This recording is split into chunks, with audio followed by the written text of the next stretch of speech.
Jalan daripada Banyak Luka ke Yaitse agak cantik jugalah, boleh dikatakan macam Switzerland. Pada Julai 1995, setelah berlakunya Srebrenica Massacre, dan di Sarajevo ialah off-ride day untuk kita orang, dan kita orang berjalan-jalan lah di Sarajevo.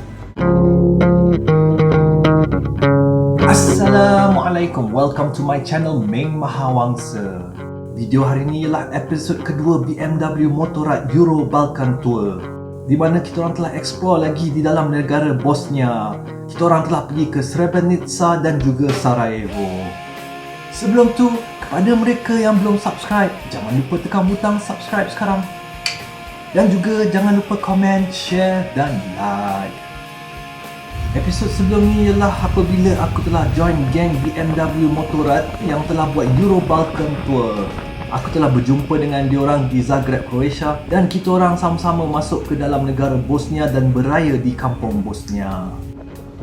Target ride kita orang pada hari ini daripada Prijedor sampailah ke Kladan, iaitu sejauh 360 lebih kilometer. Tapi sepanjang hari jugalah kita drive sebab kita orang telah stop ke beberapa tempat yang menarik di Bosnia. First stop kita orang di Banyak Luka, di mana kita orang telah melawat Masjid Ferhat Pasha.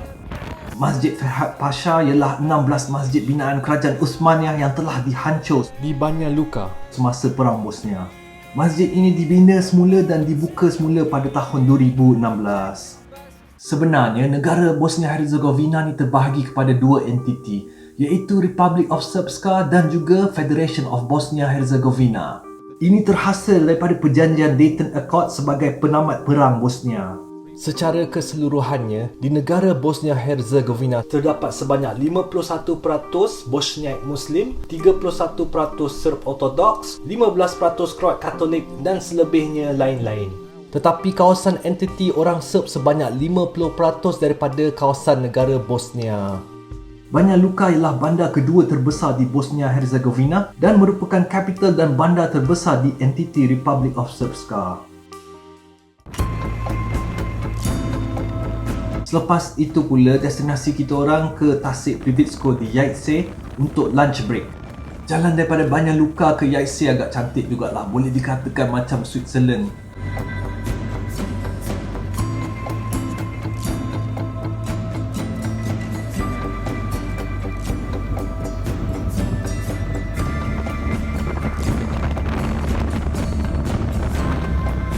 Tasik Privitsko memang destinasi cuti untuk turis pada musim sama. Yaitse ini antara bandar yang bersejarah untuk Kingdom of Bosnia, di mana ia merupakan capital city pada abad ke-14. Dan pada tahun 1527, Yaitse merupakan bandar terakhir penaklukan Kerajaan Uthmaniyah di Bosnia. Dan dekat sini ada satu view yang cantik di mana kita nampak macam ada kampung-kampung kecil dekat kawasan waterfall. Rumah-rumah kecil ni sebenarnya kincir air yang wujud pada akhir abad ke-19 dan digunakan sebagai untuk mengisar gandum.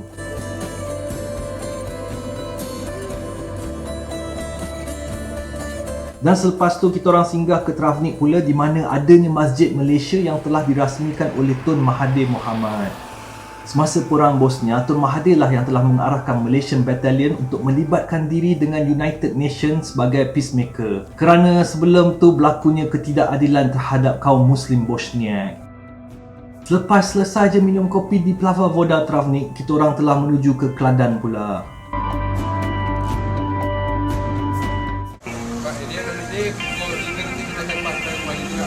Motif kita orang overnight kat Kladan ni supaya kita orang boleh pergi ke hari Srebrenica. First kali kita orang telah berjumpa dengan Samir Okic di Vlasenica dan telah breakfast lah kat rumah dia. Samir Okic ni ialah kawan aku yang selalu aku bekerjasama untuk bantuan dari Malaysia kepada pihak Bosnia. Dan setiap kali aku Srebrenica memang wajiblah disuruh stop kat rumah dia untuk makan ataupun minum kopi. Selesai je breakfast, kita orang bergerak ke Srebrenica yang hanya 50 km sahaja daripada rumah Samir. Tetapi memang trafik teruk gila disebabkan jalan untuk ke sana hanya satu lane dan ramai orang mahu ke hari Srebrenica. Ya Maulana, Ya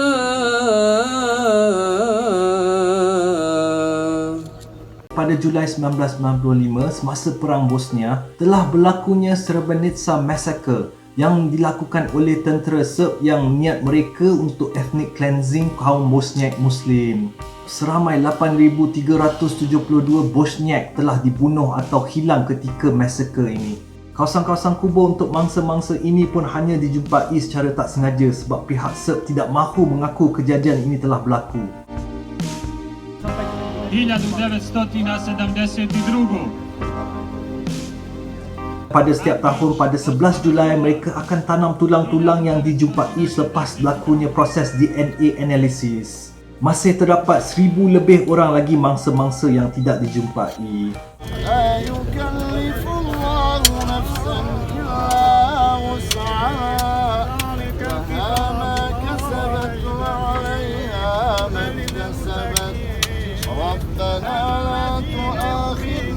United Nations yang jaga dekat kawasan Srebrenica masa tu memang tak boleh harap. Mereka ni terdiri daripada askar-askar daripada Belanda. Sepatutnya Srebrenica ni ialah kawasan safe zone yang dinyatakan oleh United Nations. Tetapi kenapa berlakunya genosid terbesar pada zaman moden ini?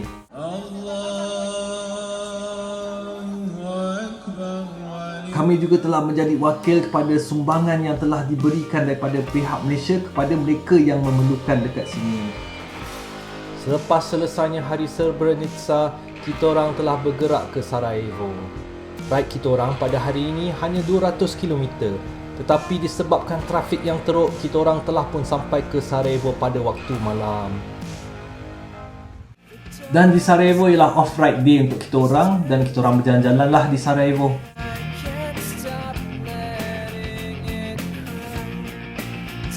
Sarajevo merupakan ibu negara dan bandar terbesar di Bosnia-Herzegovina dan ia juga dikenali sebagai Jerusalem of Europe. Ini kerana sejarahnya yang terdiri daripada pelbagai agama dan budaya dan mereka boleh hidup bersama-sama beratus-ratus tahun di bawah kerajaan Uthmaniyah.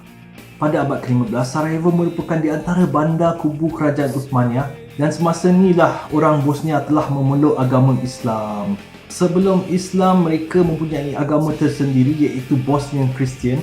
Ini memang lainlah daripada Christian Orthodox orang Serb dan juga Christian Katolik orang Kroat. Katanya orang Bosnia ni telah memeluk Islam dengan secara sukarela kerana agama Islam ialah agama mereka yang telah dinanti-nantikan.